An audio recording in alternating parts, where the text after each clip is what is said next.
Mercredi 6 février 2013. Bonjour, bonsoir à tous. Merci d'être sur Télé Pluriel. C'est le journal Pulsation qui entre chez vous. Pulsation, l'essentiel de l'actualité de la journée.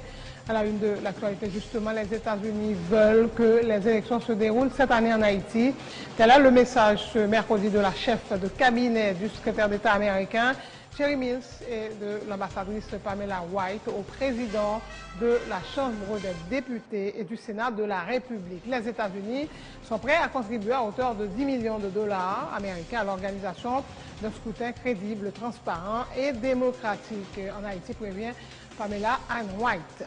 Le comité de pilotage du Fonds de reconstruction d'Haïti a approuvé ce mercredi le financement de 2 projets. Il s'agit de la ligne de transmission de Péligre Port-au-Prince et la construction d'un centre national de radiothérapie et chimiothérapie et de médecine nucléaire à Port-au-Prince, des projets pour un montant de 18 millions de dollars. La police apporte des explications sur l'assassinat mardi après-midi de 2 jeunes au centre-ville de Port-au-Prince. Jerry Lacroix et Marc Lacroix, 2 cousins âgés de 22 ans, ont été tués par des bandits circulant à moto et non par un individu à bord d'un véhicule officiel, a indiqué le porte-parole de la PNH. Dans l'international, l'assassinat d'une figure de l'opposition provoque des manifestations en Tunisie. Le président a dû écourter une visite à l'étranger pour faire face à cette nouvelle crise. Les rebelles syriens se préparent à attaquer l'armée régulière dans le nord. Des dizaines de jeunes s'entraînent dans la ville d'Alep et veulent défendre leur pays contre Bachar el-Assad. Et en sport, Samuel D'Alembert, en état de grâce mardi soir. Le pivot haïtien de Milwaukee a battu son record de carrière avec 35 points et ce en seulement 27 minutes. Le Nigeria met fin au beau parcours du Mali. 4-1 se qualifie pour la finale de la Coupe d'Afrique. L'autre demi-finale opposera le Burkina Faso au Ghana. Voilà, mesdames et messieurs, pour le menu du journal.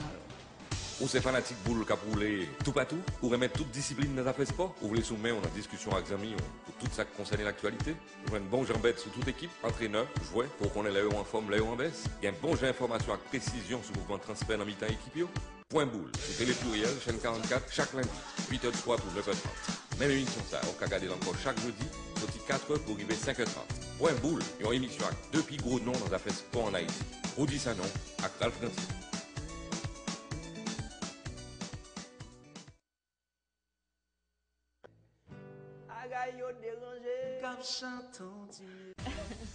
Musique, info, zin, potin, gag, blague.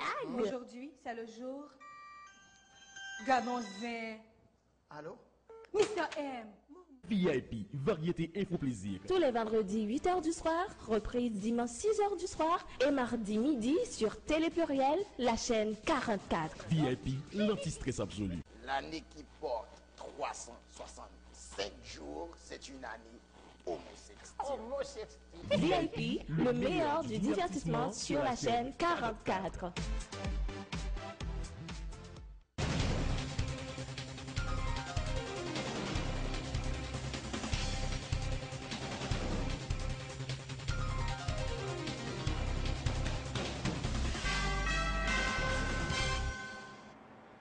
Bienvenue dans cette édition d'information. La chef de cabinet du secrétaire d'État américain Thierry Mills et l'ambassadrice américaine en Haïti Pamela White se sont entretenus ce mercredi au Parlement avec les présidents des bureaux des 2 chambres, Dieu-Seul Simon Dera et Tolbert Alexis. Les discussions ont porté essentiellement sur la tenue des prochaines élections, selon ce qu'a indiqué le président du Sénat. Au cours de cette rencontre, les présidents de la Chambre des députés et du Sénat ont réaffirmé la volonté du corps législatif de favoriser une issue à la crise électorale.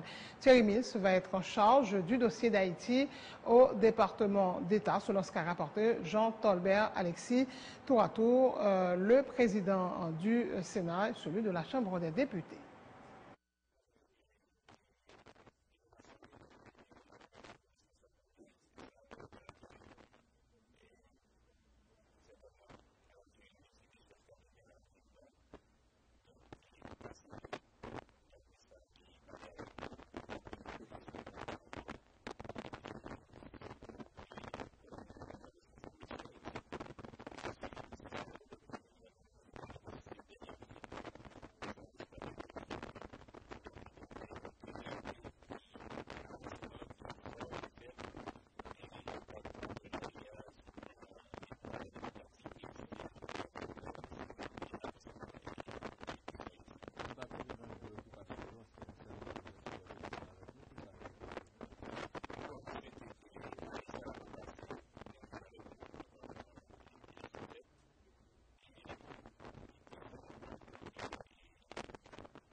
L'ambassadrice des États-Unis en Haïti s'est félicitée du déroulement de la rencontre. Pamela White est persuadée qu'une solution sera trouvée sur la crise électorale et ce, avant la fin de ce mois.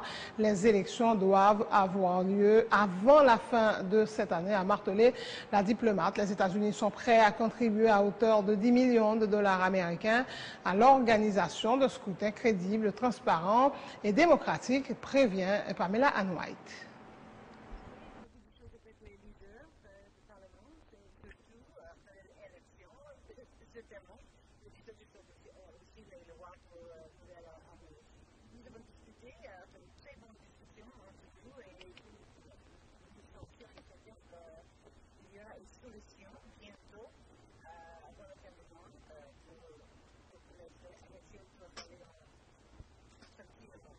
L'État est préoccupé en ce qui concerne l'organisation des élections dans le pays.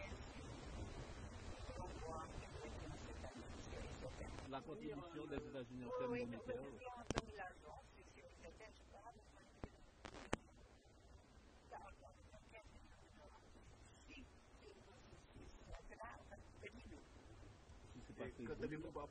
c'est pas prévu. Qu'attendez-vous par processus? Transparent, que tout le monde qui a joué le rôle, le Parlement, le CSPG, le président, etc. Et que c'est absolument transparent. Ça, c'est les choses vous avez les deux. Non, pas du tout. Vous faites des recommandations? Pas pour le moment. Voilà, Chairman, c'est Pamela White au Parlement haïtien ce mercredi pour rencontrer le président de la Chambre des députés et le président du Sénat de la République sur la crise électorale. Autre point de l'actualité, 5 nouveaux projets ont été approuvés ce mercredi lors de la 9e réunion du comité de pilotage du Fonds de reconstruction d'Haïti. Il s'agit de l'urbanisation du camp de Canaan, le financement de l'hôpital de Mirbalais, la création d'emplois dans 7 communes des départements de l'Ouest et du Grand Sud, la ligne de transmission de Péligre-Port-au-Prince, la construction d'un centre national de radiothérapie et chimiothérapie et de médecine nucléaire à Port-au-Prince. Les deux derniers, évalués à 18 millions de dollars au total, devraient démarrer sous peu. La ministre de l'Économie et des Finances, Marie-Carmel Jean-Marie, est la présidente du comité de pilotage du Fonds de reconstruction d'Haïti. Aujourd'hui, nous nous étions réunis justement pour approuver 5 projets. 5 projets qui portent sur Canaan. Tout le monde, vous connaissez Canaan. Donc c'est l'urbanisation de Canaan pour rendre cette zone vivable, habitable. Le financement d'une ligne de retransmission d'électricité de Péligre à Port-au-Prince. Parce que comme on a un projet de réhabilitation de Péligre a 45 ans d'existence, donc la ligne de transmission a également 45 ans d'existence. Donc la ligne est aussi vieille que la centrale. Donc il faut réhabiliter la ligne. Il y a un projet de création d'emplois qui serait géré par le PNUD. il y a un projet de cofinancement d'un centre de radio et de chimiothérapie et il y a un projet de financement du fonctionnement de l'hôpital de Mirbalais. Donc pour Canaan, le montant sollicité est de 15 millions de dollars, pour Péligre, 8 millions de dollars, pour le projet de création d'emplois, 10 millions de dollars, pour le centre de radiothérapie et chimiothérapie, 10 millions de dollars, et pour le fonctionnement de l'hôpital de Mirbalais, 8 millions de dollars. Donc les discussions ont été très fructueuses et très animées. Il y a 2 projets pour lesquels nous avons reçu l'approbation du comité pour bloquer le financement et commencer rapidement avec l'exécution. Il s'agit de la construction de la ligne de transmission d'électricité de Péligre à hauteur de 8 millions de dollars et la construction du centre de radio et de chimiothérapie à hauteur de 10 millions de dollars, dans la mesure où le projet de construction de ce centre devait coûter 40 millions de dollars et il y a 30 millions de dollars qui ont été déjà attribués à Haïti. Les 10 millions de dollars représentent le financement complémentaire. Pour le projet Canaan, les membres du comité de pilotage ont demandé 2 semaines additionnelles pour que l'entité qui va gérer le projet, à savoir l'unité de construction de logements et de bâtiments publics, UCLPB, apporte beaucoup plus de précision comment ce projet va être mis en œuvre. Et les 2 autres projets, à savoir le projet de création d'emplois et le projet de l'hôpital de Mirbalais, l'analyse va être reportée également à une date ultérieure. La raison essentielle, c'est que nous avons présenté 5 projets pour un montant de 51 millions de dollars. Il n'y a que 36 millions de dollars de disponibles parce que, comme je vous l'avais dit avant, sur toutes les ressources promises, des 396 millions, il y a 381 millions qui ont été effectivement décaissés et qui sont à la disposition du fonds. Donc il reste des montants à hauteur de 15 millions qui doivent être mobilisés avant qu'on approuve les autres projets. Plusieurs dizaines d'employés révoqués de l'administration publique ont manifesté ce mercredi devant les locaux de la primature au bicentenaire pour réclamer une nouvelle fois le paiement de 36 mois d'arriérés de salaire. Les manifestants lancèrent des propos hostiles au chef de la primature qu'ils accusent de travailler au détriment des couches les plus défavorisées. Suivez.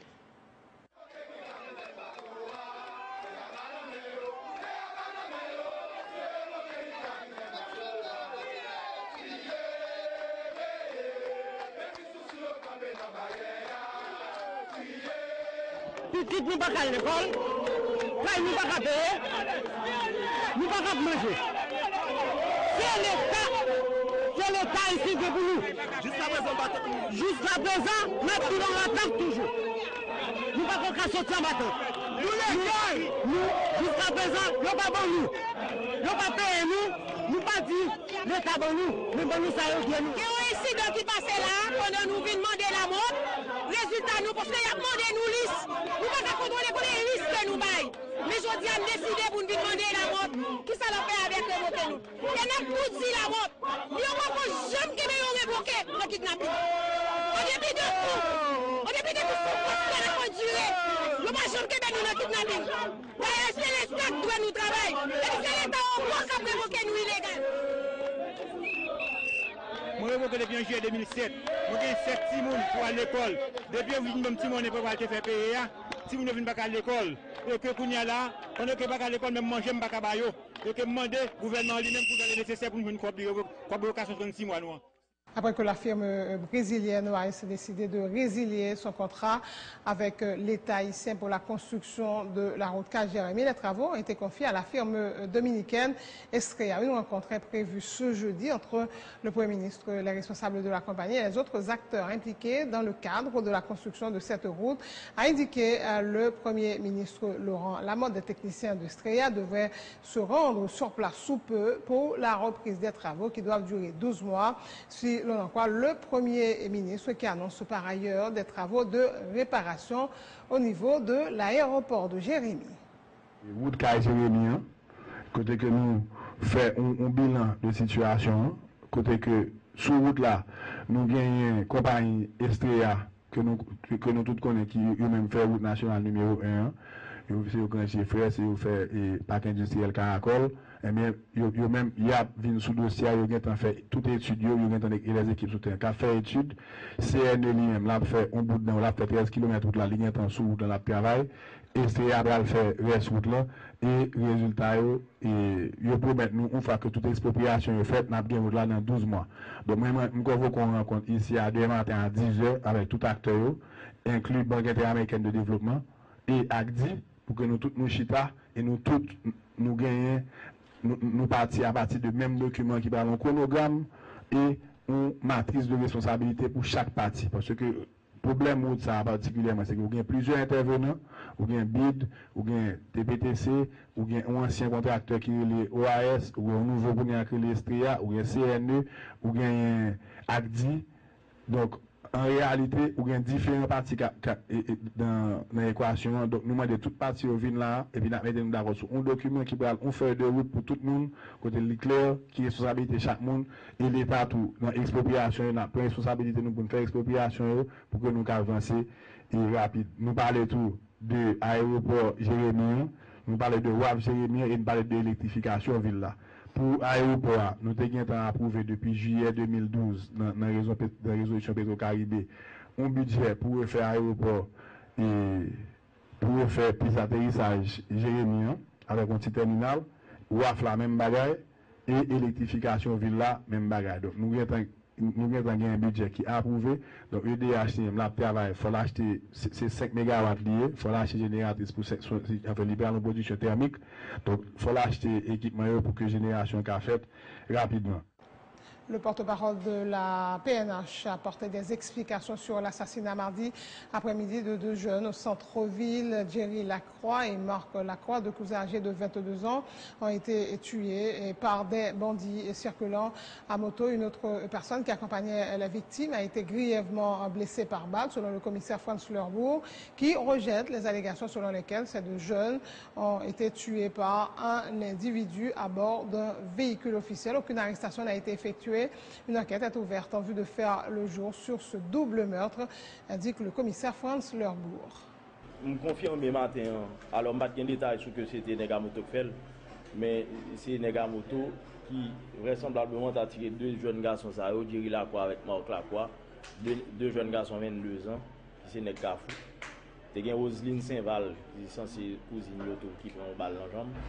Vraisemblablement, dernière information que nous avons, il me semble que c'est à moto ça a fui depuis Carrefour et là que on demandé cette demoiselle là l'argent il va bailler il dit c'est dans même monsieur Kobla et puis nèg yo ouvert ça est dernière version que nous joigne sur question avant battre gain détail ça mais c'est ça yo ba moi à la dernière minute donc comme dit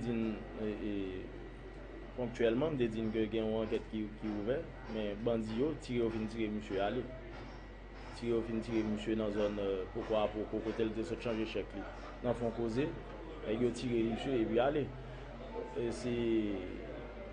c'est pour conclure en fait bon comme monsieur était tout près base probablement gon baisse de vigilance et nèg yo profiter au bon sur monsieur dans des paroles ça on va confirmer non pas confirmer moi dire exactement ça qui passe son moto yo dit en dernier au soir parce que me dé une confusion parce que dit des bandits armés même pas connaît comment ils ont circulé moi confirmer que yo était à moto est-ce que c'est version générale police là avec police parce que une version qui t'a fait quoi que lorsque la fin produit de véhicule frappé négocier aller dans le commissariat la fin traité après ça nous continue sur le chauffeur jusqu'à ce que ça produit est-ce que nous faisons non maintenant est-ce que c'est deux monde qui étaient dans discussion est-ce que c'est eux même qui tiraient sur machine non effectivement c'est sa version rapportée qui version qui est parce que la police tendait tout le monde qui était dans eh ben c'est la police pas sur place tout c'était moi le demander c'est motocyclette d'ailleurs témoin qui plus intéressant dans bas là c'est mon qui victime là ça pas mourir à le temps de l'hôpital pour dans des salabdou à le temps de nous-mêmes le journaliste il fait travail pas non la police fait pas là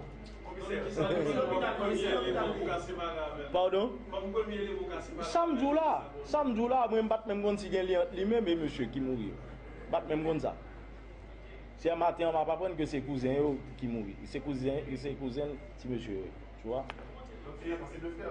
oui non pas de frère deux cousins il aussi un même genre Les ministres de l'Intérieur, des Travaux publics et de la Justice ont répondu mardi à une convocation de la Chambre basse suite aux menaces que des parlementaires, dont le député Sorel Jacinthe, affirment être l'objet. Le directeur général de la PNH, du CNE et le chef du parquet de Port-au-Prince va accompagner leur ministre de tutelle à cette convocation.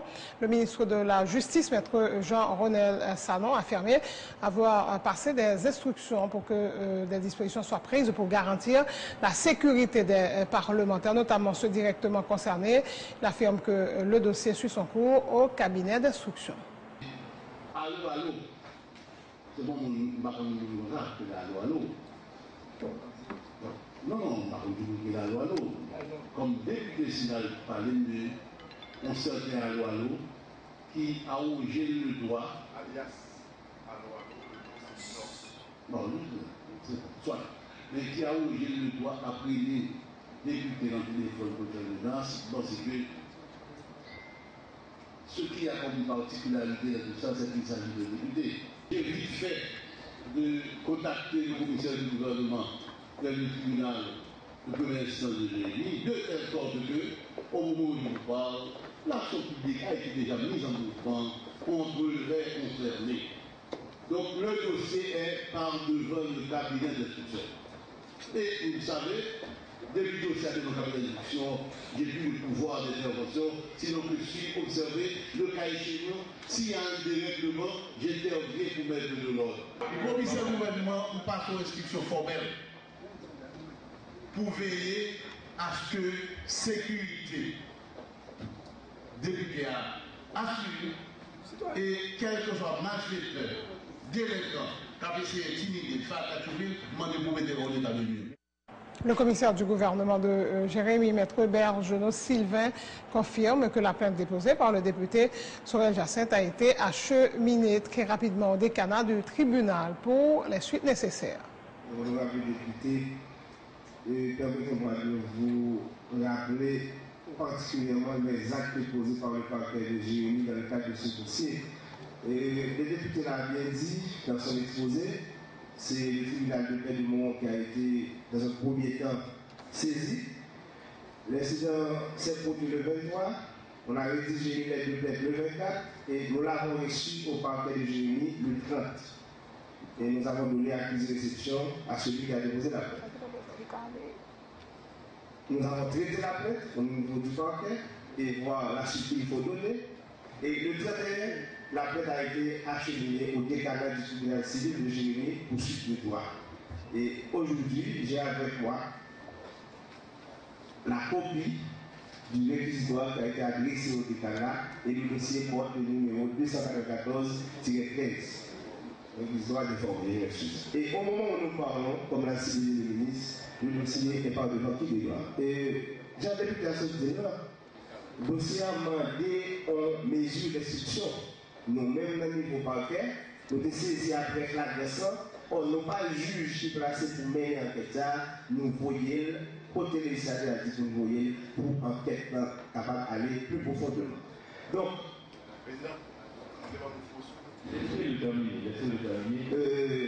nous transmettons le dossier, il a déclaré, c'est sûr, doyen choisi un juge d'instructeur, il était sur le dossier. Donc, nous-mêmes, nous devons seulement faire un rapport d'incident pour acheminer à notre supérieur hiérarchique et ce qui a été fait en date du 1er février. Et depuis à te dire, l'intervention-là, parquet saisi de situation ça le 30 à partir de l'aide de plainte. Et le juge de paix qui devrait examiner sa compétence, donc nous ne savons pas pourquoi il avait décidé de ne pas déférer l'affaire devant le parquet. Et pour sa part, le député Sorel Jacinthe affirme qu'en dépit de la plainte qu'il avait déposée au parquet de Jérémy, il continue d'être l'objet de menaces ainsi que des membres de sa famille. Il se demande si un agent intérimaire de l'exécutif est capable de menacer un parlementaire en fonction. Qu'en sera-t-il pour les citoyens dits ordinaires? Avocat que la loi de l'homme, parce qu'en tant que député de 3 ans, nous avons une constitution à la nous avons plus ou moins. Nous avons certaines formations. Nous pensons que nous, pas comme ça, nous juge de paix. La première chose pour le faire les sous-affaires, c'est à transférer le côté que vous supposez transférer, monsieur les avocats. Eh bien, il y a des ça. Il n'a pas même voyé au Sénégal ça, pour informer par quel tribunal civil là, et puis regarder Moussa. Nous parlons de la radio, nous parlons de tout côté, nous déposons plainte. Jusqu'à présent, par rapport là, c'est des menaces que m'a trouvées, c'est des menaces, madame, moi, a trouvées, c'est des menaces, il y a fait personnellement.